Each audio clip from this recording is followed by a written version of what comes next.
Hello, good evening और नमस्ते सभी को। यूकेपीएससी लैब असिस्टेंट, चाहे आप फॉरेंसिक साइंस का एग्ज़ाम देने वाले हैं 31 मई को, या फिर जो आपका अपकमिंग एग्ज़ाम 27 अप्रैल को है, आप उस एग्ज़ाम की तैयारी कर रहे हैं, दोनों ही एग्ज़ाम के लिए वेरी इंपॉर्टेंट टॉपिक है हिस्ट्री ऑफ उत्तराखंड। देखो, आप समझिए पहले इस बात को। आप में से काफ़ी बच्चे आते हैं और जो है अलग तरीके का जो है ज्ञान देने की कोशिश करते हैं, बट मेरी बात आप सुनिएगा। सिंपल सी बात है, आप इस वक्त स्टेट पीसीएस का एग्ज़ाम नहीं दे रहे हैं तो ऑब्वियस बात है उस लेवल का हमें पढ़ना भी नहीं है। मैं आपको पहले ही बता चुका हूँ, हम कुछ भी एक्सट्रीम नहीं पढ़ेंगे, कुछ भी वेग नहीं पढ़ेंगे। और कंपटीशन है तो मैं ये भी नहीं कहूँगा जो पढ़ा रहा हूँ उससे ही आएगा। सिंपल सी बात है, एग्ज़ामिनर का माइंड सेट है, वो क्या आपके एग्ज़ाम में देंगे ये किसी को नहीं पता। बट ये मान के चलिए जो आप पढ़ रहे हैं वो बेस्ट पढ़ रहे हैं और आप निचोड़ पढ़ रहे हैं, क्योंकि आपको पीसीएस की तैयारी नहीं करनी है। आप तैयारी जो कर रहे हैं वो केवल लेवल 4 के पद के लिए कर रहे हैं। और आई थिंक एग्ज़ामिनर हमारे और समझदार होते हैं, उनको ऑलरेडी पता होता है कि हाँ भाई बच्चा किस लेवल का है। साइंस साइड का है तो ऑब्वियस बात है ह्यूमैनिटीज़ वाले पोर्शन में उसको इतनी समझ नहीं होगी, तो इसीलिए, और उसमें भी उत्तराखंड स्पेशल है ना। तो इन चीज़ों को ध्यान में रखते हुए आपको लिए मैं जितना भी टॉपिक लेके आया हूँ 7-8 पन्नों में मैंने ये पूरा कंप्लीट करा दिया है, क्योंकि क्विक रिवीजन करना है और भाई आपको आपका सब्जेक्ट भी पढ़ना है। और जैसे केमिस्ट्री है तो उसमें थ्योरी प्लस प्रैक्टिकल दोनों ही पोर्शन पढ़ना है। तो क्या आप इतना सब कुछ याद कर पाओगे? और काफ़ी बच्चे ये शिकायत करेंगे कि सर आपने पहले से नहीं पढ़ाया। देखो भाई, सिंपल सी बात बता रहा हूँ, मैं पहले से भी पढ़ा देता, बट क्या एग्ज़ाम टाइम में आप वो सब याद कर पाते, है ना। तो इस टाइम पे सबसे बेस्ट अगर आपको दिया जा रहा है, उस बेस्ट को बस निचोड़ के घोट के पी लीजिए। एक बार मैं पढ़ा रहा हूँ, ये रिवीजन हो गया, एक बार स्वयं से रिवीजन कीजिए और एक बार एग्ज़ाम से, क्योंकि 7 पन्ने हैं भाई, मुश्किल से मुश्किल अगर आपने 2 बार रिवीजन कर रखा है, तीसरी बार में आपको रट ही जाना है, याद ही हो जाना है, ठीक है। और वो रिवीजन आप जो है एग्ज़ाम वाले दिन भी कर सकते हैं, है ना। इतने जीएस वाले पोर्शन में आपने देखा है कि आपको मिडिवल हिस्ट्री, है ना, 10-12 पन्नों में मुश्किल से 50-60 पन्नों का मैं आपको पीडीएफ दे रहा हूँ, और अच्छे से करके जाइए। एग्ज़ाम में आपको बहुत अच्छा कॉन्फिडेंस मिलेगा, ये मैं कॉन्फिडेंटली कह सकता हूँ। बाकी देखो, मैं आपको जनरल एप्टीट्यूड लगभग पढ़ा चुका हूँ, उसमें एक आध टॉपिक रह रहा है, वो भी मैं जल्दी से करा दूँगा, है ना। इसके अलावा मैं आपको basic computer application, geography, Uttarakhand की ज्योग्राफी, हिस्ट्री, आज उत्तराखंड की हिस्ट्री भी कंप्लीट हो जाएगी, उत्तराखंड का मैं कल्चर भी आपको कंप्लीट करा दूँगा, ठीक है। तो मेरी तरफ से तो सब कुछ फिनिश मानिए। बाकी काफ़ी समय मैंने दिया है, तो आई थिंक उस समय को आपने यूटिलाइज़ किया होगा। लास्ट डे रस में आप नहीं होंगे, तो अच्छे से पढ़िए। और बाकी एग्ज़ाम से एक दिन पहले मैं आपको ज़रूर बोलूँगा, और अब भी बोल रहा हूँ, कि प्लीज़ तुक्का नहीं मारिएगा। पेपर हार्ड आएगा, खुद ही पता चल जाएगा कि पेपर बहुत हार्ड है, और वो हार्ड है तो सभी के लिए हार्ड है। तुक्का नहीं मारना है। 18 ही सीट हैं, एक भी क्वेश्चन गलत होता है 1.25 मार्क्स आप पीछे हो जाएंगे और बच्चों से।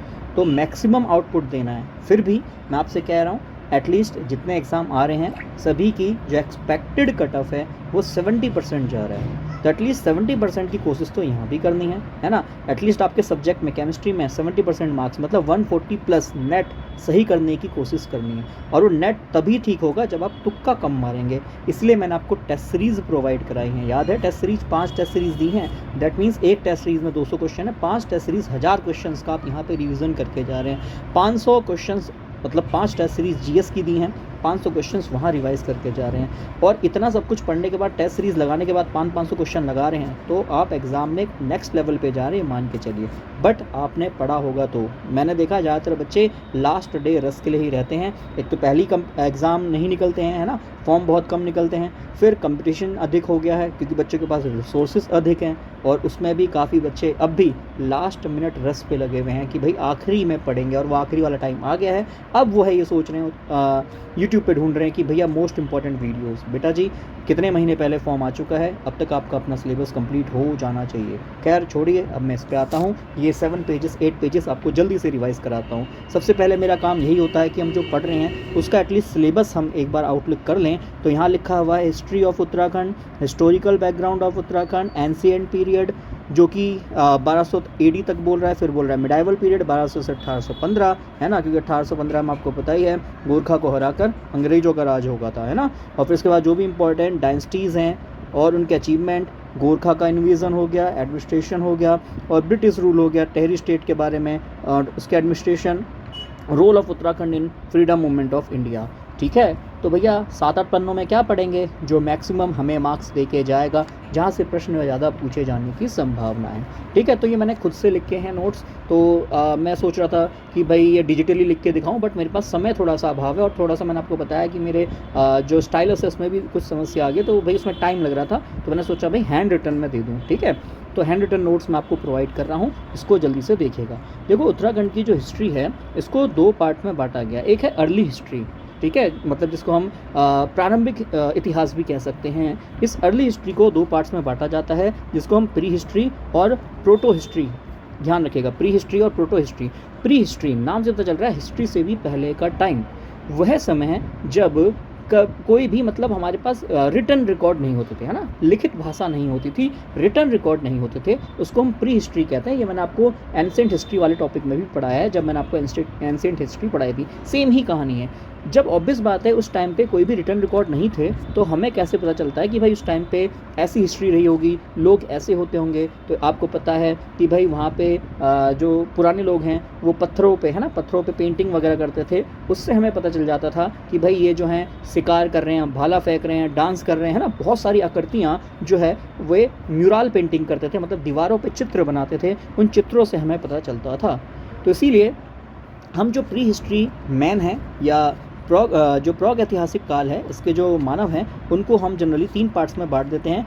एक को कहते हैं पेलियोलिथिक, है ना, पेलियोलिथिक मतलब पूरा पाषाण काल। वह काल जब ऑब्वियस बात है केवल जो है हंटिंग के लिए पत्थरों का यूज़ किया जाता था, है ना, बड़े बड़े पत्थरों का यूज़ करा जा रहा है, किसी जानवर को मारना है तो बड़ा सा पत्थर इस पर फेंका जा रहा है, तो वह टाइम जो है वह पेलियोलिथिक है, पूरा पाषाण काल है। उसमें सबसे जो लोअर एज होती है, ये मैं आपको एंशिएंट हिस्ट्री में पढ़ा चुका हूँ, उनका टाइम फ्रेम भी बता चुका हूँ कि लगभग 5 लाख से जो है 1 लाख तक का जो साल है उसको हम जनरली लोअर में रखते हैं। फिर उसके बाद मिडल पेलियोलिथिक एज कहते हैं, और उससे ऊपर वाले को अपर पेलियोलिथिक एज कहते हैं, जो कि 10,000 साल तक माना जाता है।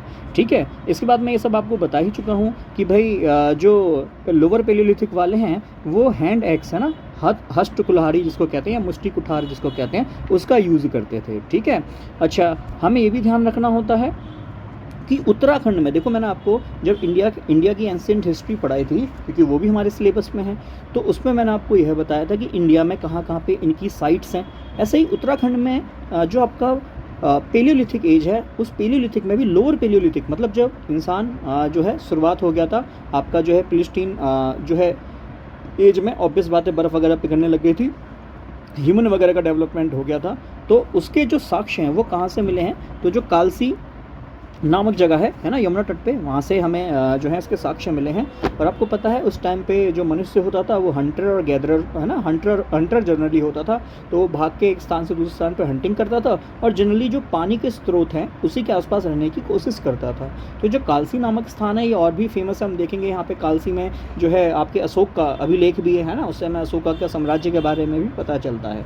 तो इसके अलावा श्रीनगर जो कि अलकनंदा तट है, देखो ये भी नदी के किनारे है, तो जितने भी उस टाइम पे हंटर जो मैन होते थे, है ना, मनुष्य होते थे, वो जनरली हंटिंग करते थे, और ऑब्वियस बात है पानी के स्रोत के लिए पानी के जगहों पे या नदी के पास या तालाबों के पास जनरली अपना ठिकाना रखते थे। ठीक, अल्मोड़ा में जैसे खुटनी नाला हो गया, ठीक है, ये भी ऑब्वियस बात है नाला है जिसको हम गधेरा भी बोलते हैं, और रामगंगा घाटी में भी जो है जो आपके पूरा पाषाण काल है, डेट मीन्स बहुत वाला ओल्ड, जिसको हम पेलियोलिथिक एज बोल सकते हैं। अच्छा, सबको काफ़ी लोग लोअर या फिर ओल्ड भी बोलते हैं ना, एक ही बात है, लोअर या फिर ओल्ड पेलियोलिथिक एज हो गया, तो ये आपको ध्यान में रखना। इसके अलावा जब मिडल पेलियोलिथिक एज आया तो उसमें जो है मनुष्य ने देखो ब्लेड्स का इस्तेमाल करना शुरू कर दिया, और एंशिएंट हिस्ट्री में मैंने आपको अच्छे से समझाया है कि हम क्यों इनको अलग अलग एजिस में बांट रहे हैं। तो ऑब्वियस बात है ह्यूमन ने ऐसा कुछ ना कुछ इनोवेशन किया है। मान लो जैसे पहले बड़ा पत्थर यूज़ करता था, फिर उसने देखा भाई पत्थर फोड़ के हम उसको और नुकीला बना सकते हैं, है ना, तो ब्लेड्स का जो है इस्तेमाल किया जाने लगा। तो उस वाले ह्यूमन्स को हमने क्या कह दिया, मिडल पेलियोलिथिक एज कह दिया, है ना, मध्य पूरा पाषाण काल कह दिया। और इसके साक्ष्य जो है श्रीनगर, है ना, जो आपका श्रीनगर है, ठीक, वहाँ पे देखने को मिलता है। इसके अलावा जब आपका जिसमें आपका ये अपर पेलियोलिथिक एज आया है ना, सबसे ऊपर वाला जिसको हम पेलियोलिथिक एज कह रहे हैं, उसमें चमकदार फलक है ना, जिसमें आप कह सकते हो साइनी फेसिस वाले और जो तीखे से नोक होती है, उसको जनरली यूज़ करना शुरू कर दिया। ठीक है, अब भी देखो इनका साइज बहुत बड़ा है, जितने भी औजार यूज़ कर रहे हैं हंटिंग के लिए इनका साइज बहुत बड़ा है। ठीक है, मतलब बड़े बड़े साइज के ये औजार बना रहे हैं काटने के लिए या फिर मांस को चीरने के लिए, है ना, या फिर हंटिंग के लिए, तो उसके अकॉर्डिंग हम जनरली ये चीज़ें देख रहे हैं। इसके अलावा साक्ष्य, ये ध्यान रखना कि वेरी इंपॉर्टेंट बात है कि जो आपका अपर पेलियोलिथिक एज है ना, ऊपर वाला जो पूरा पाषाण काल है, इसके साक्ष्य अभी तक उत्तराखंड में नहीं मिले। कहाँ नहीं मिले भैया? इंडिया में तो मिले हैं। मैंने आपको बताया सबसे बेस्ट है भीमबेटका एमपी में है और वहाँ पे आपको हर एज के साक्ष्य मिले हैं। बट मैं बात कर रहा हूँ उत्तराखंड में क्या अपर पेलियोलिथिक एज के आपको एविडेंसेस मिले हैं? तो इसके एविडेंसेस साक्ष्य अभी तक नहीं मिले हैं। डैट मीन्स यह कहीं ना कहीं उत्तराखंड में मिसिंग है। ठीक है, कुछ भी रीज़न हो सकता है, या हो सकता है अभी हमने अच्छे से रिसर्च नहीं किया है, बट अभी तक साक्ष्य नहीं मिले हैं। ठीक है, चलिए इसके अलावा कुछ बातें और ध्यान में रखनी है। देखो वेरी इंपॉर्टेंट, बहुत बार क्वेश्चन पूछा गया है कि लखू उड्यार है ना, या लखू या लाखू उड्यार जिसको कहते हैं, ये कहाँ पे है? तो ये अल्मोड़ा के सुयाल नदी के तट पर स्थित है, ये ध्यान में रखना है। और यह भी ध्यान में रखना है कि इसकी डिस्कवरी किसने की है? तो 1968 में, है ना। मैं थोड़ा इसका जूम इन कर देता हूँ ताकि आपको अच्छे से क्लियर हो। तो इसकी जो डिस्कवरी की थी, जिसको खोजा था, डिस्कवरी नहीं कहूँगा, है ना, इसको खोजना कहूँगा, इसको जो खोजा है 1968 में डॉक्टर MP जोशी ने डिस्कवर किया है। ध्यान में रखना, वेरी वेरी इंपॉर्टेंट कहानी है। और ये नाम आपको याद रखना होता है कि लखू उड्यार कहाँ है? अल्मोड़ा में है। और किन्होंने यह ढूंढा था? तो MP जोशी ने उनको ढूंढा था। ठीक, इसके अलावा जो फड़का नौली है ना, फड़का नौली शैलाश्रय जिसको कहते हैं, या पेटशाला या शैलाश्रय भी इसको कहते हैं, ये डॉक्टर यशोधर मठपाल जी ने ढूंढा था। ये आपको ध्यान में रखना है, नेम डायरेक्टली पूछा जाता है। ये सब PYQs भी हैं, इसलिए आपको यह जरूर ध्यान में रखना है। ठीक है, चलिए इसके अलावा ग्वारखा उड्यार है। उड्यार जनरली आप सभी को पता होगा। अच्छा, उड्यार वर्ड जो है ये उत्तराखंड में प्रचलित है, आपको पता है। उड्यार मतलब जो बड़ी बड़ी सी चट्टानें होती हैं उनसे ऐसी एक सुरंग सी बन जाती है जिसके अंदर जो है ह्यूमन रह सकते हैं, ना। और हमें कैसे पता चला कि उड्यार में ह्यूमन रह सकते हैं? तो मैंने आपको बताया, हो सकता है वहाँ पे कप मार्क हो, कप मार्क का मतलब ओखल जिसे कहते हैं, ओखली हो, है ना, या फिर वहाँ पे ऑब्वियस बात है कोई ना कोई पेंटिंग बन रही होगी। जैसे लखी उड्यार में बहुत सारी पेंटिंग्स हैं, है ना, तो वो रेड कलर की अलग अलग आपने देखा है, वो म्यूरल पेंटिंग है जो कि उस टाइम पे लोग बनाया करते थे, जिसमें अलग अलग चित्र होते थे।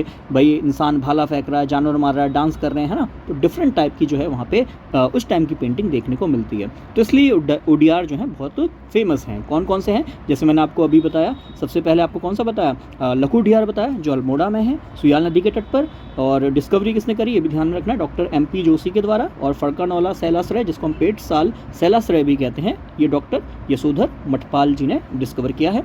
इसके अलावा ग्वारखा उड्यार कहाँ है? चमोली में है। पहली बात तो उनका लोकेशन भी डायरेक्ट पूछा जाता है, तो डायरेक्ट याद करना है, 2-3 बार रिवीजन करना है। देखो उड्यार है ना, ऐसी जगह जो भैया रॉक से बनी हो, है ना, रॉक्स के अंदर गुफाएं सी बनी हो, तो उसको हम उड्यार कहते हैं, जिनको उड्यार का मतलब नहीं पता।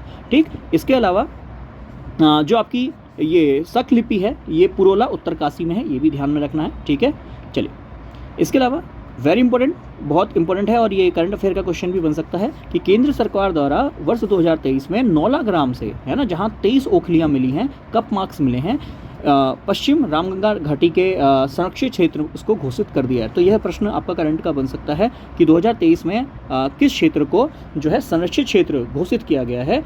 तो ध्यान में रखना है, नौला ग्राम में जहाँ पे आपको 23 कप मार्क्स या ओखलियाँ मिली हैं, इसको जनरली संरक्षित क्षेत्र में घोषित कर दिया गया है। और यह भी डिस्कवर किसके द्वारा किया गया था? डॉक्टर यशोधर मठपाल के द्वारा। ठीक है, यह भी आपको ध्यान में रखना है। ठीक है, चलिए इसके अलावा मैं आपको ये कहानी ऑलरेडी बता ही चुका हूँ। सबसे पहले हम बात करते हैं पेलियोलिथिक की, मतलब इस टाइम पे ह्यूमन जो है वो लगभग जो है गुफाओं में रहता है, हंटिंग वगैरह करता है। ठीक है, और फिर धीरे धीरे वो मीज़ोलिथिक की तरफ बढ़ता है। मीज़ोलिथिक में जब वह आता है तो भाई कहीं ना कहीं वो देखता है कि भाई जो है कहीं पे बीज उग रखे हैं, तो बीज उग रखे हैं, डेट मीन्स वहाँ पे खाना वाना उसको मिल जा रहा है ना। और मीज़ोलिथिक एज को ट्रांजिशन फेज भी कहा जाता है पेलियोलिथिक और नियोलिथिक का, क्योंकि उसको पता चल गया था भाई बीज अगर फेंक दो तो वो उग जाते हैं, है ना। एग्रीकल्चर का भी अच्छे से नहीं पता कि भाई हम कृषि करेंगे, बट ये पता है कि हाँ भाई यहाँ पे बीज फेंके तो ये उग जा रहे हैं। फिर जैसे ही उसने एग्रीकल्चर शुरू करा, भाई एग्रीकल्चर शुरू करेगा तो अब उसको जो है किसी भी जानवर के पीछे भागने की आवश्यकता नहीं है ना, पशुपालन करना शुरू कर देगा, तो वो एक ही जगह पे सेटल होना शुरू हो जाएगा। तो इसको हम नियोलिथिक एज कहते हैं। याद है, मैंने आप सबको एंशिएंट हिस्ट्री में ऑलरेडी पढ़ाया हुआ है कि हम अलग अलग एजेस को क्यों डिवाइड कर रहे हैं, क्योंकि ह्यूमन ने कुछ ना कुछ एडवांसमेंट किया है।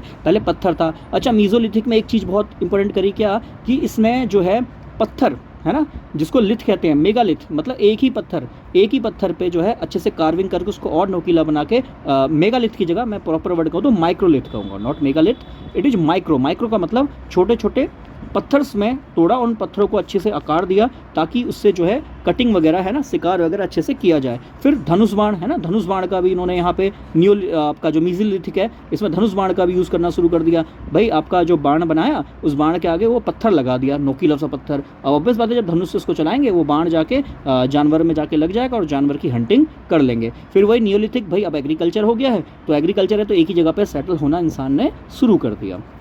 तो आई थिंक इन एजेस का अंतर आपको समझ में आ रहा होगा कि अलग अलग एजेस क्यों हुए हैं, ठीक है। इसके बाद मेटल एज आया, धातु जिसको युग कहते हैं, फिर पहले कॉपर आया, फिर उसके बाद आयरन आया, ठीक।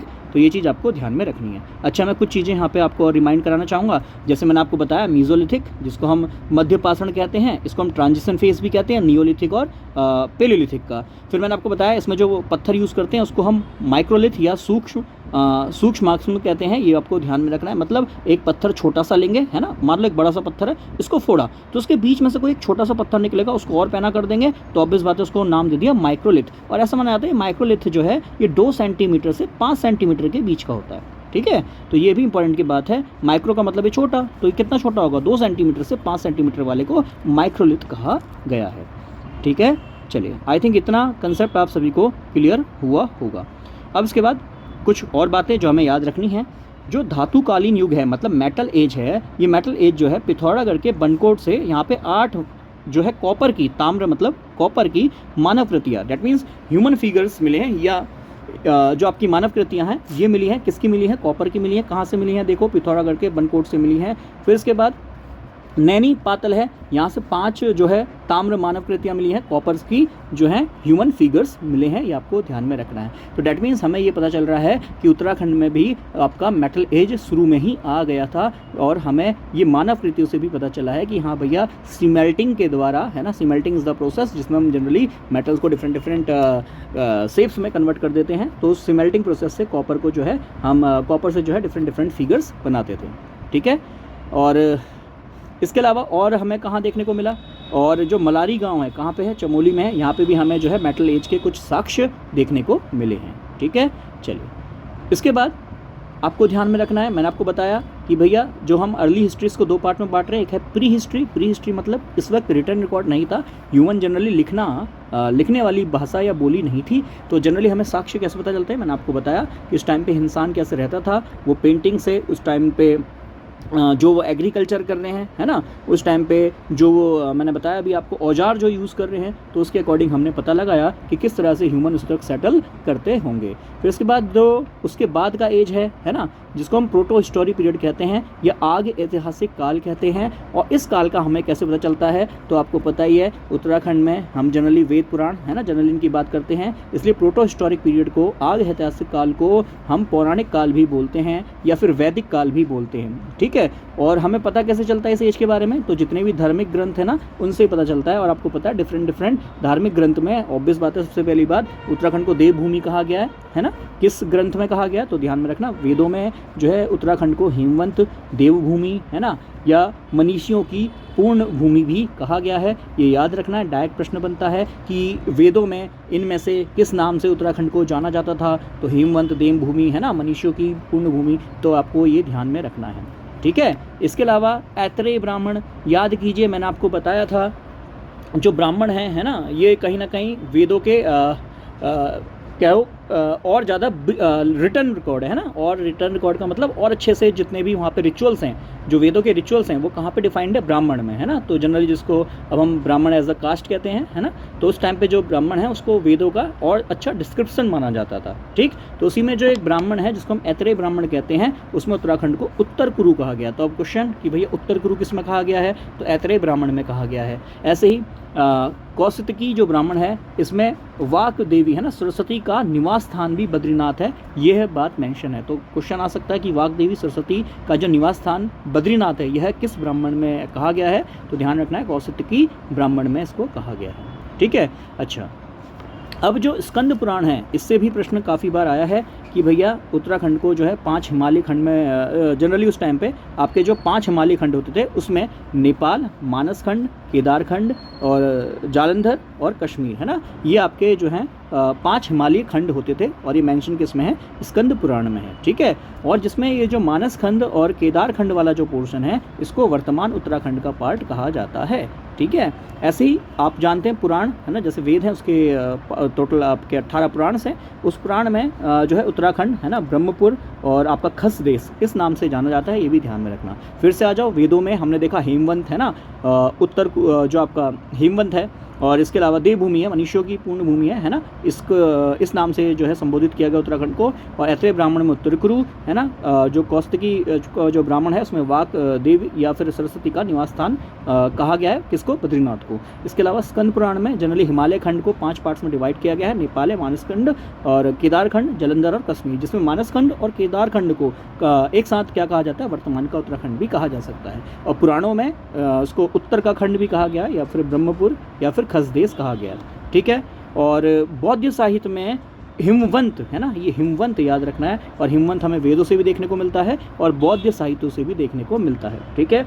इसके अलावा जो गढ़वाल है, गढ़वाल को जो है वेदों में हेमवत कहा गया है, महाभारत में ध्यान रखना उत्तर कुरु, ठीक है, पुराण में केदार खंड कहा गया है। प्रश्न डायरेक्टली आपको देखने को मिल सकता है, ऐसे प्रश्न जो है जनरली पीसीएस वगैरह या फिर जो ग्रेजुएट लेवल के एग्जाम्स होते हैं उसमें तो पूछे गए हैं, और आपके एग्जाम में 100 क्वेश्चंस आने हैं, तो ऑब्वियस बात है ऐसे प्रश्न पूछे जाने की संभावना है। उसके अलावा मैंने आपको बताया टोटल जो जीएस का पोर्शन है वो 10 पार्ट्स में मैंने बांटा था, है ना, सिलेबस के अकॉर्डिंग ही 10 पार्ट्स में मैंने उसको बांटा, 10 टॉपिक्स में बांटा। तो हिस्ट्री ऑफ उत्तराखंड 100 क्वेश्चन आने, 10 टॉपिक हैं, डेट मीन्स 10 क्वेश्चंस यहाँ से देखने को मिल सकते हैं। तो ऑब्वियस बात है एंशिएंट, मिडाइवल, मॉडर्न अगर आप ले लो तो 3 क्वेश्चन यहाँ से देखने को मिल सकते हैं, किससे, एंशिएंट से। तो भाई उनसे ऐसे ही क्वेश्चन बनने वाले हैं कि भाई वेदों में किस नाम से जाना जाता है, तो आपको क्लियर याद रखना है ना, तो प्लीज़ इसको ध्यान में रखिएगा।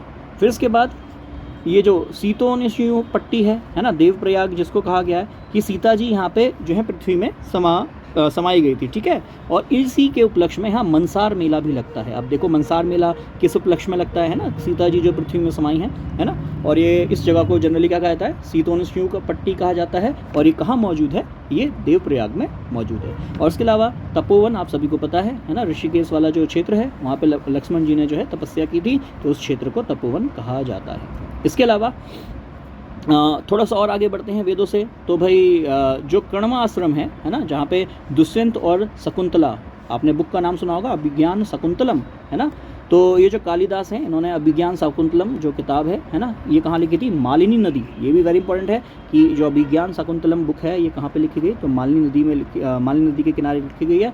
और आप मुझे बताएंगे, मैंने आपको एंशिएंट हिस्ट्री में पढ़ाया था कि कालिदास किसके कंटेम्प्रेरी थे, मतलब ये किस राजा के टाइम पे राज्य करते, जनरली किताबें लिखी थी इन्होंने, ये आपको मुझे बताना है ना, किस राजा के टाइम पर यह जो है इन्होंने अपनी क्या कहते हैं इसको लिटरेचर लिखा, ये आप मुझे जो है कमेंट में ज़रूर बताएंगे, ठीक है। और आपको जो भरत है, जिनके नाम पे भारत है ना का नाम पड़ा है, तो भरत का जन्म भी जो है यही कण्वा आश्रम माना जाता है, ये भी ध्यान में रखना है। और ये कहाँ है, चौका घाट में है, ये आपको ध्यान में रखना है। और मुझे बताएंगे ये कण्वा आश्रम रिसेंटली किस क्षेत्र में आता है, ये आप मुझे कमेंट में बताएंगे, ताकि हल्की सी रिसर्च करो, और ऑब्वियस बात है हल्की सी रिसर्च करने से आपको चीज़ें याद हो जाएंगी, ठीक है। चलिए, अच्छा अब आते हैं कुमाऊं क्षेत्र। कुमाऊं क्षेत्र को क्या कहा जाता है भैया, केदारखंड आपका गढ़वाल क्षेत्र को कहा जा रहा है, तो मानस खंड आपके कुमाऊं क्षेत्र को कहा जाता है, या फिर कूर्मांचल भी इसको कहा जाता है ना, इसको आपको ध्यान में रखना है। और ये कहाँ से मैं आपको बता रहा हूँ, ये स्कंद पुराण में लिखा है, ये आपको ध्यान में रखना है। ठीक है। इसके बाद ब्रह्म एवं वायु पुराण के अनुसार यहाँ कीरत, किन्नर, यक्ष, गंधर्व, है ना, और विद्याधर और नाग जातियाँ रहती थी। और काफ़ी जगह आपने लोक उत्तराखंड की लोक कहानियों में सुना भी है कि कीरत, किन्नर, है ना, यक्ष, गंधर्व, जनरली इसको कई बार लोग एज अ श्लोक का, है ना, वर्ड्स, है ना, बहुत जगह पे ये देखने को मिलता है कि यक्ष, गंधर्व, है ना। तो ये सब कहानी जो है हमें कहाँ से सुनने को मिली है, तो ये हमें ब्रह्म एवं वायु पुराण से जो है सुनने को मिली है।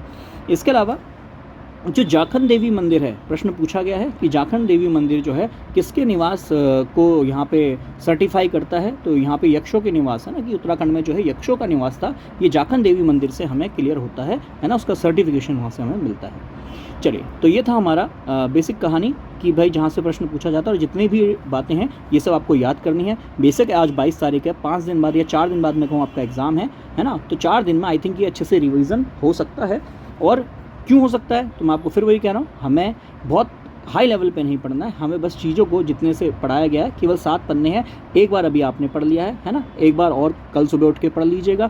इसके बाद आपको क्या करना है भाई, एग्ज़ाम से एक दिन पहले या फिर एग्ज़ाम वाले दिन आप सुबह सुबह उठ के भी 7 पन्ने ईजिली रिवाइज कर सकते हो, है ना, एग्ज़ाम में काम आपका बन जाएगा। और वैसे भी ऑब्जेक्टिव क्वेश्चन है, 3 बार पढ़ लिया है, रिवीजन कर लिया, तो आपका काम यहाँ पर बन जाएगा। क्यों? क्योंकि मैंने आपको नोट्स यहाँ हिंदी में दिए हैं, इंग्लिश माध्यम वाले बच्चे भी इस वक्त हिंदी में ये चीज़ें याद कर लो तो अच्छे से याद हो जाएंगी। ठीक है, चलिए, इसके बाद जो अर्ली हिस्ट्री खत्म हो गई, अब हम आते हैं हिस्टोरिक एज पे। मतलब यहाँ पे हमारे पास रिटर्न रिकॉर्ड्स मौजूद हैं, है ना, चीज़ें लिखी होंगी तो रिटर्न रिकॉर्ड्स मौजूद हो गए, तो ऐसे पीरियड को हम ऐतिहासिक काल, है ना, या फिर प्राचीन काल, एंशिएंट हिस्ट्री जनरली कहते हैं, या फिर हिस्टोरिक एज भी कह देते हैं। ये आपको ध्यान में रखना है। तो आई थिंक इतना क्लैरिफिकेशन मिलने लग गया है कि हाँ जी, हमें चीज़ें जो है रिटर्न रिकॉर्ड में आ गई हैं, तो ऑब्वियस बात है हम हिस्ट्री की तरफ बढ़ चुके हैं।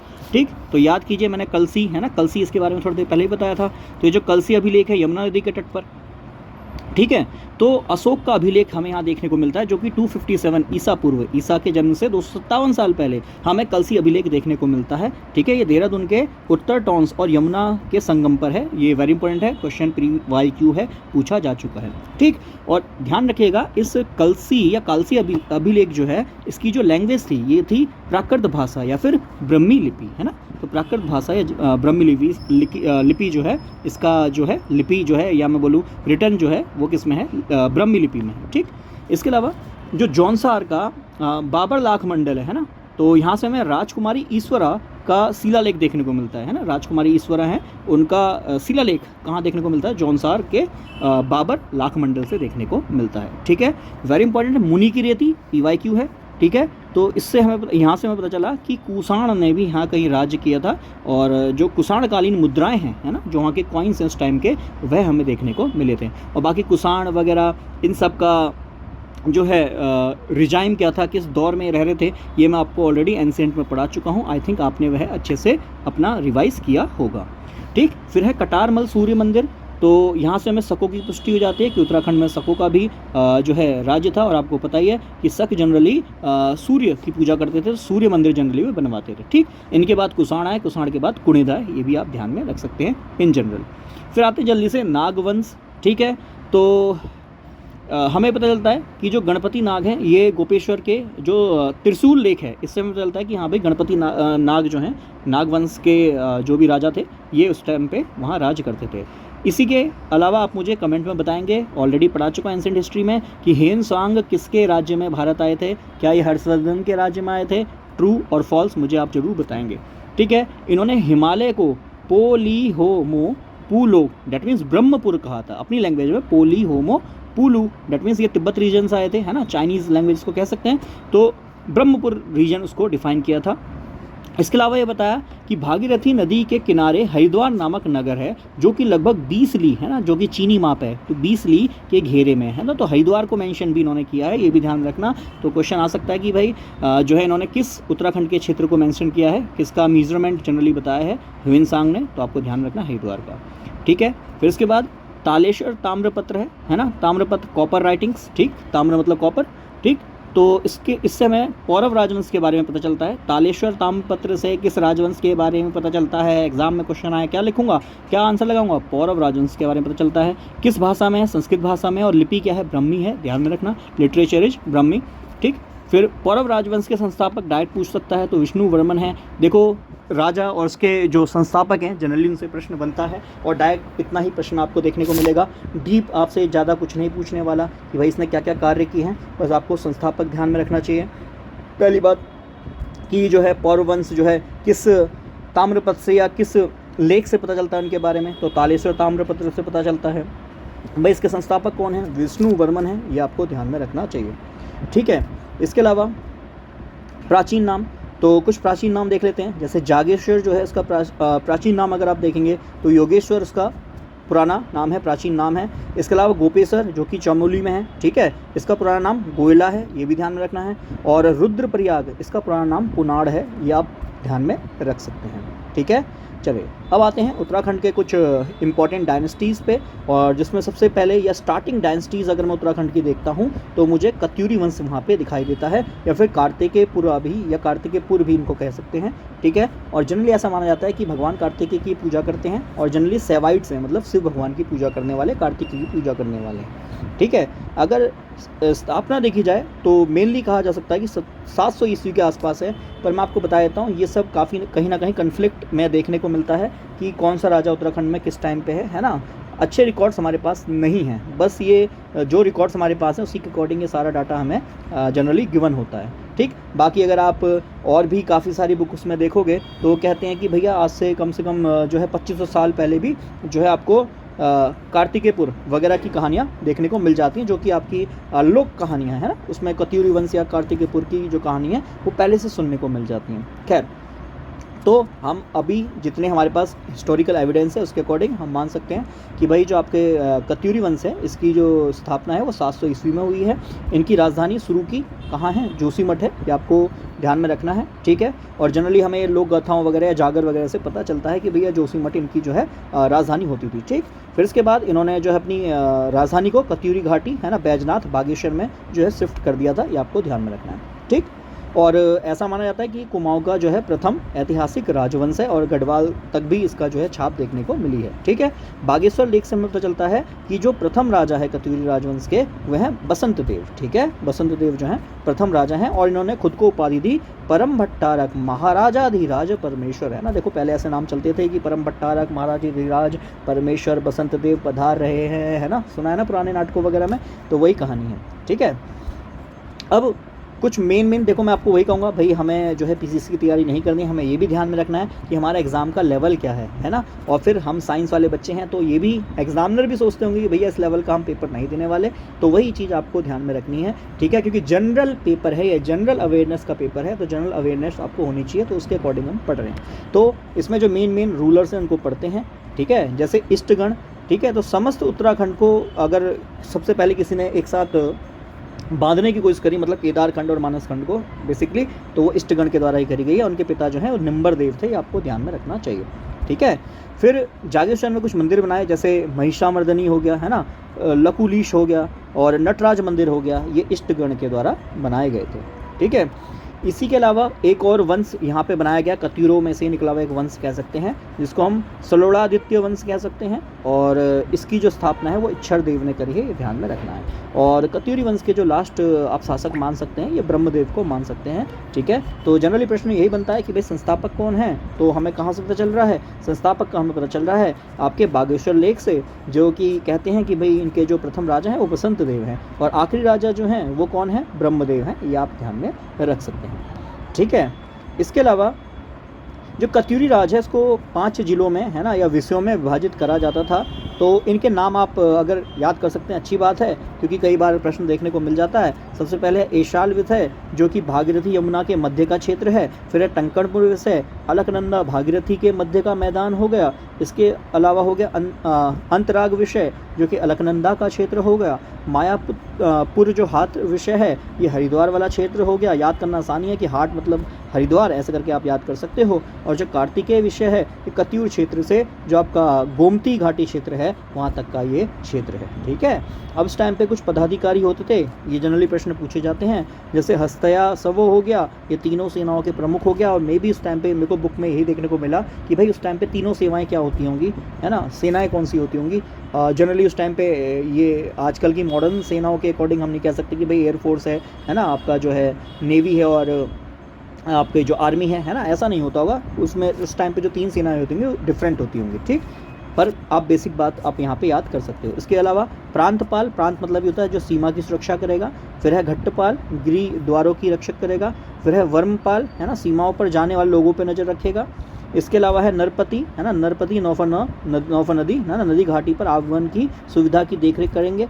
और इसके अलावा है वेरी इंपॉर्टेंट भोगपति और जो है सौल्किक, है ना, ये भोग एवं जो शुल्क हैं इसको यह जो है लेते हैं लोगों से। और जनरली इसके जो आपके कत्यूरी वंशज के बारे में हमें जो पता चलता है वो जागेश्वर और जो आपका गोपेश्वर शिलालेख है, इनसे हमें इस जो राजवंश है इसके बारे में हमें पता चलता है, ठीक है। चलिए, तो उसके बाद जैसे कत्यूरी वंश की जो है अंत होता है, इसके आगमन पे ही हम समझ लेते हैं या अंत पे ही हम समझ लेते हैं कि मिडावल एज जो मध्यकाल है कुमाऊं का वह शुरू हो गया है। और उसमें जो हमें पढ़ने हैं ये है चंद वंश, ठीक है। और चंद वंश जो है उनके संस्थापक, मैं आपको फिर वही कहानी कह रहा हूँ, जो मेन डायनेस्टीज़ हैं उनके संस्थापक आपको क्लियर याद करने हैं। उनके जो संस्थापक हैं ये हैं सोमचंद्र, जो कि 1025 ईस्वी में आए और इनकी राजधानी जो है वो चंपावत है, ठीक है।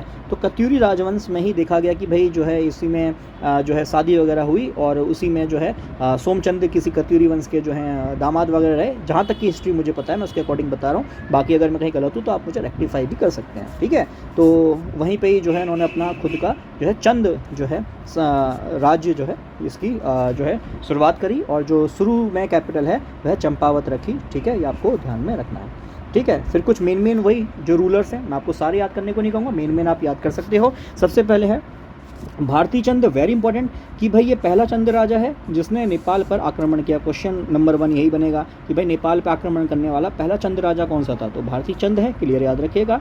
फिर इसके बाद जो आपके ज्ञानचंद हैं, ठीक है, ये पहला चंद राजा है, ठीक, जो फिरोज शाह तुगलक, याद है तुगलक डायनेस्टी, इसमें फिरोज शाह तुगलक। और याद कीजिए कुतुब मीनार पे जब एक बार लाइटनिंग हुई थी, है ना, बिजली गिरी थी, तो उसका जो फ्लोर है वो फिर से रिकन्स्ट्रक्ट कराया था फिरोज शाह तुगलक ने, ठीक है। और फिरोज शाह कोटला जैसे बहुत सारी जगहों को इसने बनाया था, मैंने आपको मिडावल हिस्ट्री में ऑलरेडी पढ़ाया हुआ है।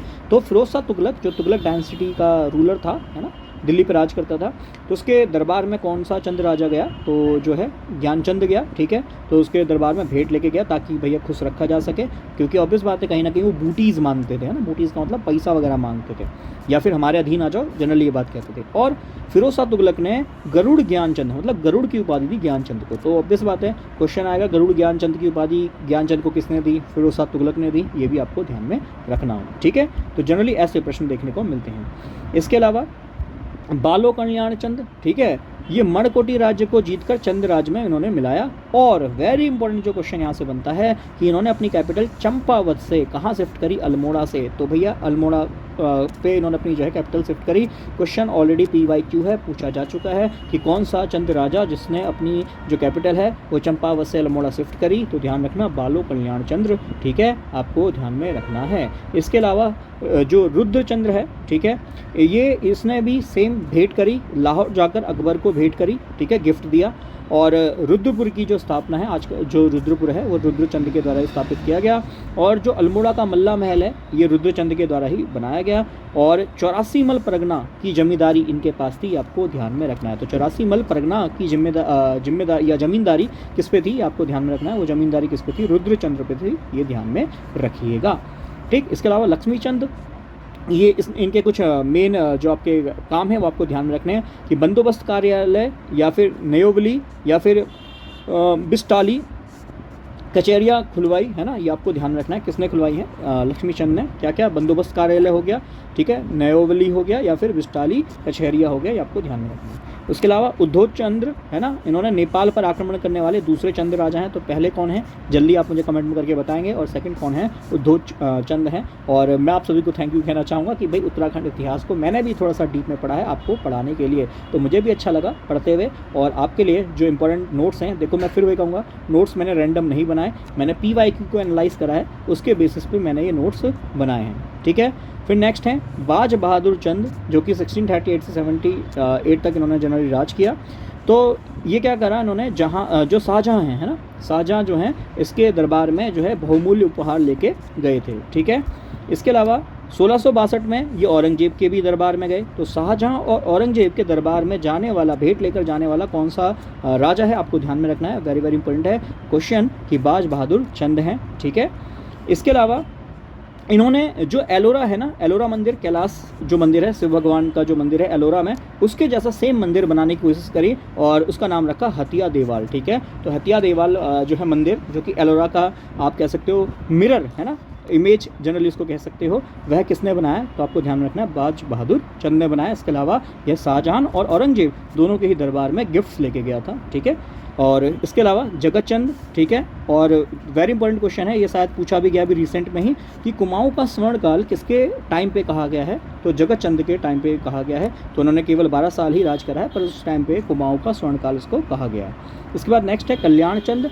ठीक है, तो जो आपका चौमहल महल है अल्मोड़ा में, ये कल्याण चंद के द्वारा बनाया गया है। तो ये प्रश्न भी आपका PYQ है, पूछा जा चुका है, एक तरफ महल है और एक तरफ उनका लोकेशन है कि वो महल किस लोकेशन में है, ये प्रश्न भी PYQ है। ठीक है, इसके अलावा नेक्स्ट है देवी चंद। ठीक है, देवी चंद को कुमाऊं का मोहम्मद तुगलक कहा जाता है, और मोहम्मद तुगलक की कहानी मैंने आपको मिडाइवल हिस्ट्री में पढ़ाई है कि पढ़ा लिखा बेवकूफ़ मोहम्मद तुगलक को कहा जाता है। मैंने आपको बताया था कि काफ़ी सारी घटनाएं इनके टाइम पे हुई थी जिससे इनको पढ़ा लिखा है ना, काफ़ी पढ़ा लिखा था, लिटरेचर अच्छा था, बट इसके अलावा भी काफ़ी सारी बेवकूफ़ियाँ इनके टाइम पर हो गई कि गंगा जमुना दो आप पे इन्होंने टैक्स लगा दिया और इस साल वहाँ पर सूखा पड़ गया। फिर अपनी कैपिटल को जो है दिल्ली से दौलताबाद शिफ्ट कर दिया है ना, और फिर देखा गया कि वहाँ पे एडमिनिस्ट्रेशन अच्छा नहीं हो पा रहा, तो फिर वापस दिल्ली शिफ्ट हो गया, तो उसमें भी काफ़ी खर्चा हुआ है ना, काफ़ी लोग जो है वहाँ परेशान हुए। इसके अलावा जो है क्या कहते हैं, आपका जो मनी है उसका डिवैल्यूएशन करा दिया है ना, तो ये भी आपको ध्यान में रखना है। ठीक, तो अगर कुमाऊं का पूछा जा रहा है मोहम्मद तुगलक किसको कहा जाता है, अगर ऐसी उपाधियां दी जाती हैं, प्रश्न इस पे बनता है, तो देवी चंद को कहा जाता है ना। वो देवी चंद स्पीकिंग है ना, वो एक मूवी भी है, याद होगा आपको, कि देवी चंद बोल रहे हैं क्या, आई थिंक वो है कौन सी, हेरा फेरी है ना, तो उससे भी याद कर सकते हो। खैर, महेंद्र चंद्र, अगर मैं इनकी बात करता हूँ तो ये अंतिम शासक हैं चंद वंश के। 1790 में नेपाल के गोरखाओं ने क्या कर दिया, इनको पराजित कर दिया और समस्त कुमाऊं को अपने कब्जे में ले लिया। ठीक है, तो भैया गोरखाओं का आगमन यहाँ से शुरू हो गया कि 1790 में इन्होंने महेंद्र चंद्र को हरा दिया। अब क्वेश्चन ये बनता है कि भैया गोरखाओं ने किसको हरा कर जो है कुमाऊं पे शासन किया, तो भी ध्यान रखना है महेंद्र चंद्र। ये पूछा जा सकता है कि भैया चंद वंश का आखिरी शासक कौन है, तो महेंद्र चंद है। महेंद्र चंद किससे हारा, तो गोरखाओं से हारा। देखो प्रश्न कैसे भी बन सकता है, बट इसलिए अगर आपने अच्छे से रिकॉल किया है, रिवीजन किया है, तो आपके लिए सारी चीज़ें आसान बन जाती हैं। ठीक है, इसके अलावा कल्याण चंद्रोमय, ये कुछ किताबें हैं, ध्यान में रखना, कवि शिव द्वारा ये लिखी गई है। कल्याण चंद्रोमय किसके द्वारा लिखी गई है, तो कवि शिव द्वारा यह लिखी गई है, आपको ध्यान में रखना है। ठीक है, इस टाइम पे जो चंद्रवंश थे, इसके टाइम पे 36 है ना, चंद्रवंश के टाइम पे 36 प्रकार के कर लिए जाते थे, और जो सेनापति हैं उसको बक्सी कहा जाता था। तो चंद्रवंश में जो सेनापति हैं उनको बक्सी कहा जाता था, ये आपको ध्यान में रखना है। इसके अलावा आपको बता ही दिया कि राज्य सबसे बड़ा है, फिर उसके बाद मंडल है, उससे छोटा परगना, उससे छोटा आपका जो है गरखा, और सबसे छोटा जो है गाँव है, ये आपको ध्यान में रखना है। इकाइयाँ, कुछ इकाइयाँ हैं इनके टाइम की इंपॉर्टेंट मेजरमेंट करने के लिए, है ना। 4 बूढ़ा हो गया, 4 चानी हो गया, है ना, पौरी 15 विश्वा हो गया, 5 ठोक हो गया। तो जनरली देखो 4 5 है ना, 4 5 वाली अगर चीज़ें आती हैं, 15 वाली चीज़ आती है, तो ध्यान रखना है ये चंद्रवंश के टाइम की क्या है, चंद्रवंश के टाइम की मीजरमेंट से इकाइयाँ हैं, यूनिट्स हैं। ठीक है, इसके अलावा कुछ कर हैं जो टैक्सेस लिए जाते थे, जैसे सिरती कर हो गया, इसको हम नकद कर भी कहते हैं। ठीक है, ये भाबर एवं भोटिया व्यापारियों से लिया जाता था, ये भी ध्यान में रखना कि भाबर और भोटिया व्यापारियों से चंद्रवंश के टाइम पे लिया जाने वाला जो कर है उसको क्या कहा जाता है, उसके टाइम पे टैक्स जो लिया जाता था उसको क्या कहा जाता है, तो इट इज कॉल्ड द सिरती टैक्स, जिसको हम आपका नकद टैक्स, कैश टैक्स भी कहते हैं, ध्यान में रखना। इसके अलावा जगरियों से जो है जागर टैक्स भी लिया जाता था। ठीक है, चंद्रवंश के टाइम पे। चलिए, वेरी इंपॉर्टेंट, कुमाऊं वंश के किले जैसे खगमरा किला, वेरी वेरी वेरी इंपॉर्टेंट। ठीक है, याद करना है कहाँ है, अल्मोड़ा में है। खगमरा किला कहाँ पे है, अल्मोड़ा में है, और राजा भीष्मचंद्र के द्वारा बनाया गया था, वेरी इंपॉर्टेंट है। लाल मंडी किला, अल्मोड़ा का लाल बाजार है ना, सुना होगा, कल्याण चंद्र के द्वारा यह बनाया गया। तो अल्मोड़ा का जो पलटन बाजार है, लाल बाजार है, वो जनरली यहीं पे है। और इसको फोर्ट मोयरा नाम से भी जाना जाता है। फोर्ट मोयरा, अंग्रेजों ने शासन किया, नाम चेंज कर दिया, फोर्ट मोयरा नाम कर दिया। ठीक है, मल्ला महल किला, ये भी अल्मोड़ा में है, और अल्मोड़ा में जितने भी प्रशासनिक कार्य वाले जितनी भी चीज़ें हैं वो जनरली अब मल्ला महल किला में ही हैं। ठीक है, और ये रुद्रचंद्र द्वारा बनाया गया था, ये आपको ध्यान में रखना है। इसके अलावा है राजबुंगा किला, चंपावत में है, सोमचंद द्वारा बनाया गया। इसके अलावा है नौथड़ा किला, ये मासी में है। ठीक है, और ये गोरखा कालीन है, ये भी आपको ध्यान में रखना है। फिर है ठीक है। अच्छा, काफ़ी लोग पूछेंगे सर मासी कहाँ है, तो ये अल्मोड़ा में है, ये भी आपको ध्यान में रखना है। फिर है सिरमौली किला, ये लोहाघाट में है। फिर हो गया बाणासुर किला, ये चंपावत में है, इसको मारकोट किला नाम से भी जाना जाता है, ध्यान में रखिएगा। फिर है बाउल की गढ़ किला, जिसको पिथौरागढ़ में देखा गया है, और इसको अब लंदन फोर्ट नाम से भी जाना जाता है। अब का मतलब ये है जब अंग्रेज़ों ने शासन किया तो उसका जो किला नाम है ना, बाउलगढ़ किला, ऑब्वियस बात है, ऐसे नेम उनसे प्रोनाउंसिएशन नहीं होते तो उसका नाम सिंपल रख दिया, क्या, लंदन किला। ठीक है, चलिए, तो चंद्रकालीन कुछ मंदिर हैं, इनको भी याद में रखिएगा। जैसे बालेश्वर मंदिर है, ये उद्यान चंद ने बनवाया था। रुद्रचंद ने मल्ला महल में रामशिला मंदिर बनाया, ये आप ध्यान में रखेंगे। फिर वेरी इंपॉर्टेंट, गोलू देवता का मंदिर जो घोड़ा खाल में है ना, किसने बनाया है, बाज बहादुर चंद ने। और देखो, बाज बहादुर चंद की कुछ इंपॉर्टेंट बातें आपको मुझे बतानी है ना। शाहजहां औरंगजेब याद है, उसके टाइम पे जाके गिफ्ट्स दिए, ठीक, बाज बहादुर चंद ने। तो ये आपको कुछ बातें वेरी वेरी इंपॉर्टेंट वाली ध्यान में रखनी है। ठीक है, चलिए अब आते हैं गढ़वाल के परमार वंश, है ना, परमार्स ऑफ गढ़वाल। ठीक, तो इसके संस्थापक आपको ध्यान रखने हैं कनकपाल। ठीक है, 688 ईस्वी में जो है इन्होंने गढ़वाल में जो है परमार वंशज की स्थापना करी थी। राजधानी चांदपुरगढ़ जो कि चमोली में है, ध्यान में रखिएगा। फिर इसमें अजयपाल राजधानी को हटाकर 1358 में कहाँ स्थापित कर दिया, श्रीनगर में। तो वेरी वेरी इंपॉर्टेंट बात कि सर देखो, कुछ राजा हैं जिन्होंने राजधानी को चेंज किया है, चाहे वो किसी भी डायनेस्टीज़ में आप देख रहे हैं, वो राजा आपको याद होने चाहिए, प्रश्न PYQs में पूछे गए हैं। अब कि भाई जो आपके पवार वंश है, इसमें अकबर के समकालीन कौन सा राजा है, तो ध्यान में रखना है ना। अब अकबर जिस टाइम पे राज कर रहा था उस टाइम पे आपका जो परमार वंश है ना, इसका राजा कौन था, तो सहजपाल थे, आपको ध्यान में रखना है। बलभद्र शाह, इन्होंने जो परमार राजा हैं इनको शाह की उपाधि दे दी, है ना, यहीं से इनके नाम के लास्ट में शाह लगना शुरू हो गया, तो बलभद्र शाह। तो शाह की जो उपाधि मिली ना, इसी का यूज़ नेक्स्ट राजाओं ने कर दिया। अब कंफ्यूज मत होना कि हम तो परमार वंश पढ़ रहे थे, अब ये शाह कहाँ से आ गए, है ना। तो ये जो शाह है, ये शाह की उपाधि देना शुरू करी, हम पढ़ रहे थे परमार वंश, ये परमार वंश ही आगे बढ़ रहा है। बट जैसे ही बलभद्र शाह ने अपने आप को शाह की उपाधि दी, तो शाह आगे आने वाले सभी राजाओं ने अपने नाम के आगे शाह लगा दिया है। तो जैसे श्याम शाह, ठीक है, इनका उल्लेख जो है जहांगीरनामा, है ना, जहांगीरनामा किसने लिखी है आप मुझे बताएंगे, ऑलरेडी मैं आपको मिडाइवल हिस्ट्री में पढ़ा चुका हूँ। तो जहांगीरनामा में उल्लेख किस परमार राजा का है, तो आपको ध्यान में रखना है श्याम शाह का है। अब क्वेश्चन वही, परमार राजा है श्याम शाह, तो मैं आपको बता चुका हूँ कि भैया बलभद्र शाह के बाद जितने भी आपके परमार राजा आए तो उनके नाम के लास्ट में शाह लगना शुरू हो गया। ठीक है, फिर इसके बाद महीपति शाह, इनको गर्वभंजक की उपाधि भी मिली है, और तिब्बत पर 3 बार इन्होंने आक्रमण भी किया है। ठीक है, और वेरी इंपॉर्टेंट कि भैया किन रानी को नाककटी रानी कहा जाता है, तो महारानी कर्णावती हैं, प्लीज़ ध्यान में रखिएगा, इनको नाककटी रानी कहा जाता है ना। इन्होंने कुछ जो है आई थिंक अंग्रेज़ों को या आई थिंक मुग़ल को, है ना, कुछ कैप्चर करके उनकी शायद नाक कटवा दी थी, ऐसी कुछ कहानी मैंने सुनी है। ठीक है, तो ये आप ध्यान में रख सकते हैं। इसके अलावा पृथ्वीपति शाह, है ना, सुलेमान सिको को इन्होंने आश्रय दिया था, और सुलेमान सिको जो है वो औरंगजेब से भागकर इनके पास आश्रय लिया, तो औरंगजेब जनरली इनसे नाराज़ हो गया था। खैर, फिर इसके बाद नेक्स्ट है फतेह शाह, ठीक है, के आक्रमण पर सिख गुरु राम राय ने देहरादून में गुरुद्वारे का निर्माण किया। ठीक है, ये आमंत्रण है, वही मैं कहूँ, मैंने गलत पढ़ा, ये आमंत्रण था भाई, आक्रमण कैसे पढ़ लिया। ठीक है, सॉरी। जो फतेह शाह है ना, वही आपके जो परमार वंश है उसी में जो फतेह शाह राजा हैं, उनके टाइम पे ध्यान रखना सिख गुरु राम राय जी ने, है ना, आपका देहरादून में जो है गुरुद्वारे का निर्माण किया था, ये आपको ध्यान में रखना है। तो किस राजा के टाइम पे जो है गुरुद्वारा देहरादून में बनाया गया, तो आपको ध्यान में रखना है। ठीक है, फतेह शाह के टाइम पे, और किन को उन्होंने जो है इनविटेशन भेजा था, तो राम राय को भेजा था, ये भी ध्यान में रखिएगा। ठीक है, वेरी इंपॉर्टेंट, भौगणी का जो युद्ध हुआ 1688 में, इसमें गुरु गोविंद सिंह जी की विजय हुई थी। गुरु गोविंद सिंह जी ने जो आपके रिसेंट राजा थे उस टाइम पे, ठीक है, रिसेंट राजा जो थे फतेह शाह, इनको हराया था, ये आपको ध्यान में रखना है। 1791 में गोरखा का गढ़वाल पर आक्रमण हुआ, ये आपको ध्यान में रखना है। तो भैया गोरखास, है ना, उस टाइम पे काफ़ी ज़्यादा फ्यूरियस होते थे और जनरली से हमला कर देते थे, और ऑब्वियस बात है कोशिश करते थे अपने अधीन ज़्यादातर एरियाज़ को लेने की। तो 1791 में उन्होंने जो है गढ़वाल पर आक्रमण किया था। ठीक है, और जब इन्होंने अपना राज्य स्थापित करना शुरू कर दिया तो उस टाइम पे जो सुदर्शन शाह, यही परमार वंश के राजा, ठीक है, इन्होंने अंग्रेजी जो गवर्नर हैं उस टाइम पे, है ना, गवर्नर जनरल, ठीक, लॉर्ड हेस्टिंग, है ना, इनको अक्टूबर 1814 में मैसेज भिजवाया कि भैया प्लीज़ हमें जो है आप यहाँ पे राज कीजिए और गोरखाओं को यहाँ से निकाल दीजिए। तो उन्होंने जो है इनविटेशन भेजा और उस टाइम पे जो लॉर्ड हेस्टिंग है, इन्होंने अंग्रेजी सेना वहाँ पे भेजी और जो गढ़वाल क्षेत्र है उसको आज़ाद करा दिया गोरखा के शासन से, ठीक है।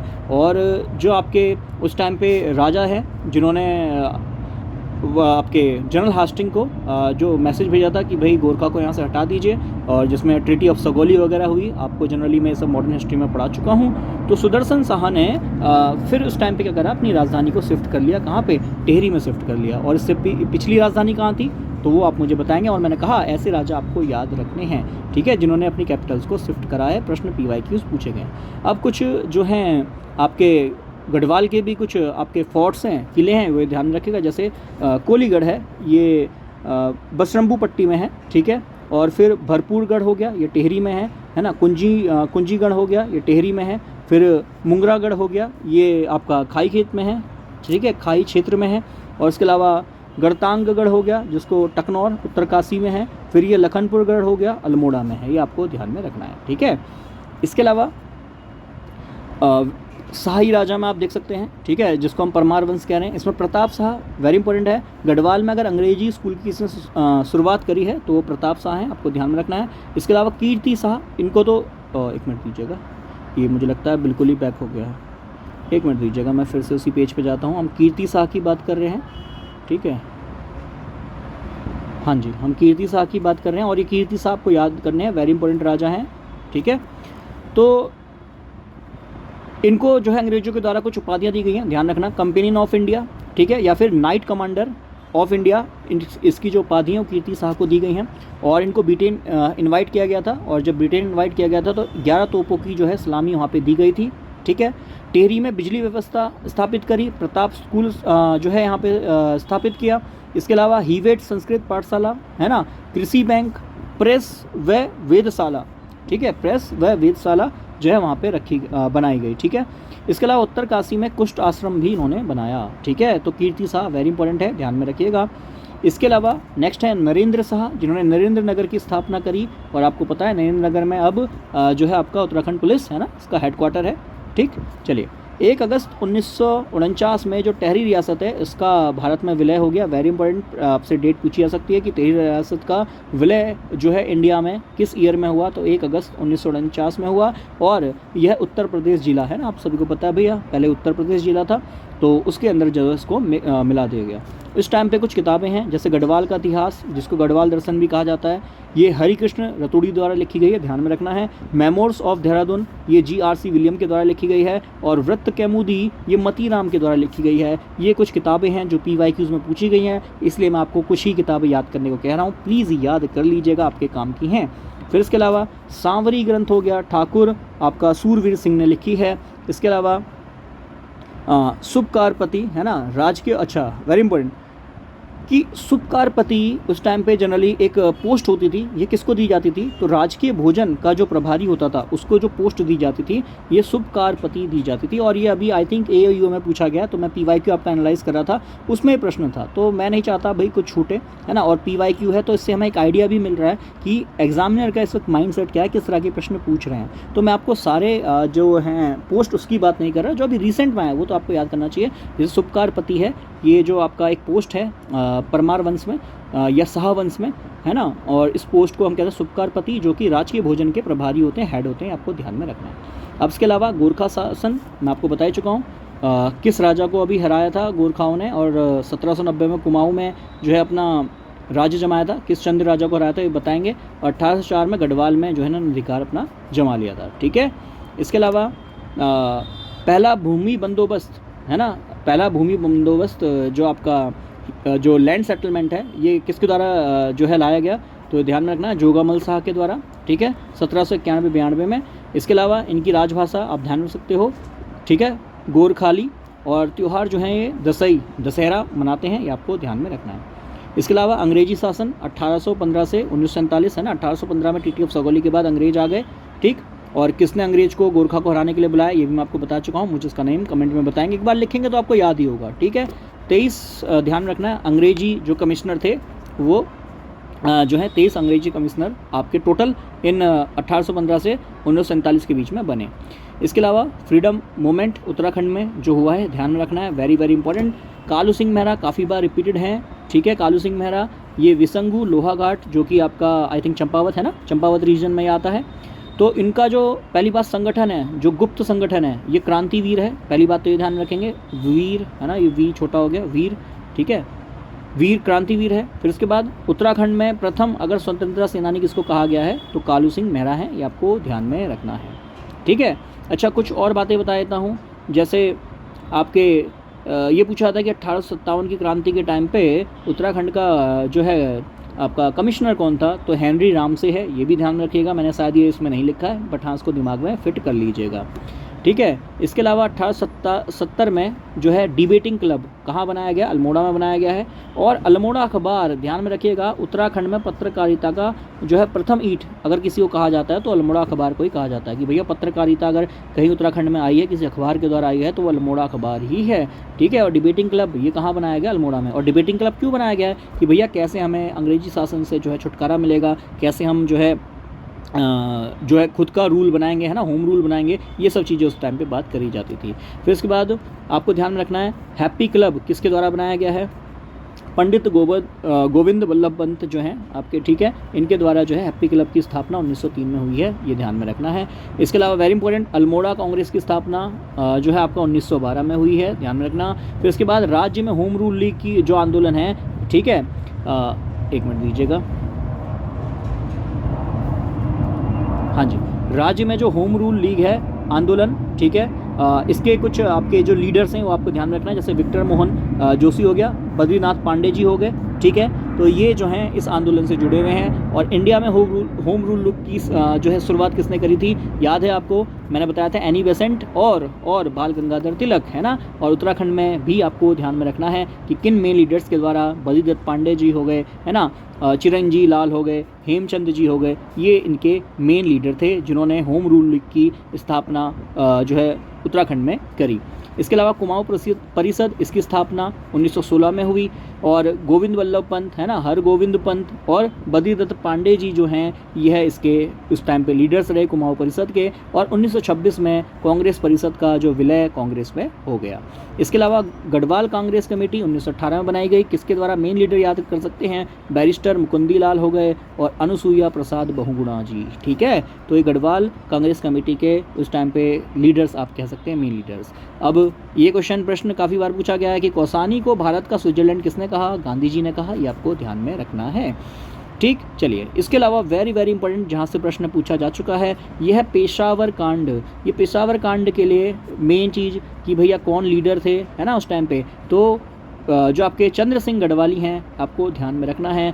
ये 2/18 गढ़वाल राइफल्स के जो हैं उस टाइम पे हेड थे, ठीक। और इन्होंने जो है निहत्थे अफगान जो स्वतंत्रता सेनानी थे उन पर गोलियां चलाने से मना कर दिया था। देखो, हम लोग मना कर रहे थे और अंग्रेजी जो शासक थे, है ना, जनरल डायर आपने सुना होगा, उसने एक ही कमांड पे जो है कितने जलियांवाला बाग कांड जो 13 अप्रैल 1919 में हुआ था, है ना, जलियांवाला बाग कांड करा दिया था, बिना कुछ सोचे बिना कुछ समझे निहत्थे लोगों पे गोली चला दी। और कुछ हमारे यहाँ के लोग, है ना, जो चंद्र सिंह गढ़वाली जैसे लोग हैं जिन्होंने निहत्थे स्वतंत्रता सेनानियों पर गोली चलाने से मना कर दिया। और इस कांड को हम पेशावर कांड कहते हैं। किससे जुड़ा है, चंद्र सिंह गढ़वाली जी से जुड़ा है, ध्यान में रखिएगा। और मोतीलाल नेहरू ने कहा कि भाई इस जो आपका पेशावर कांड जिस दिन हुआ है 23 अप्रैल 1930, आज 22 अप्रैल है, कल की ही बात है ना। काफ़ी लोग तो 23 अप्रैल को ये वीडियो देख रहे होंगे।